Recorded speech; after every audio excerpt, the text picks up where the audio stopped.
ನಮಸ್ತೆ. ಏನು ಈ ದೇಶದ ಬೆನ್ನೆಲುಬು ರೈತ ಅಂತ ಹೇಳ್ತಾರೆ. ಪದೇ ಪದೇ ರೈತನಿಗೆ ಅವಮಾನ ಮಾಡುತ್ತಾ ಕೆಲಸ ಈ ಸಮಾಜದಲ್ಲಿ ನಡೀತಾ ಇದೆ. ಹಿಂದೆ ಮೆಟ್ರೋದಲ್ಲಿ ರೈತನ ಒಳಗಡೆ ಬಿಡದೆ ಅವಮಾನ ಮಾಡಿದ್ದಾರೆ. ಈಗ ಕೂಡ ನಿನ್ನೆ ಏನು ಒಂದು ಮಾಲಲ್ಲಿ ಕೂಡ ರೈತನ ಒಳಗಡೆ ಬಿಡದೆ ಪಂಚೆ ಹಾಕೊಂಬಂದಿದ್ದಾನೆ ಅನ್ನೋ ಉದ್ದೇಶಕ್ಕೋಸ್ಕರ ಒಳಗಡೆ ಬಿಡದೆ ಅವನ್ನ ತಡೆದಿದ್ದಾರೆ. ಈ ರೀತಿ ಪದೇ ಪದೇ ರೈತರಿಗೆ ಅನ್ಯಾಯ ಆಗ್ತಾಯಿದ್ರೆ, ಅವಮಾನ ಆಗ್ತಾಯಿದ್ರೆ ತಡ್ಕೊಂಡಿರ್ಬೇಕಾ?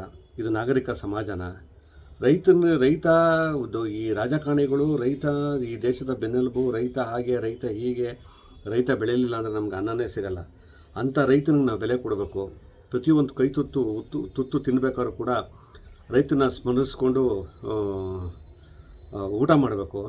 ಅಂಥದ್ರಲ್ಲಿ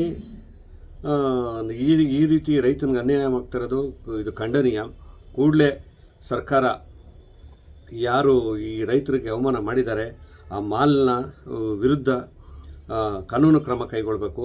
ಹಾಗೂ ತತ್ಕ್ಷಣ ಆಗಿರೋ ಅವಮಾನಕ್ಕೆ ಕ್ಷಮೆ ಯಾಚಿಸಬೇಕು ಅಂತ ಹೇಳಿ ನಾನು ಈ ಮೂಲಕ ಆಗ್ರಹಿಸ್ತಾ ಇದ್ದೀನಿ.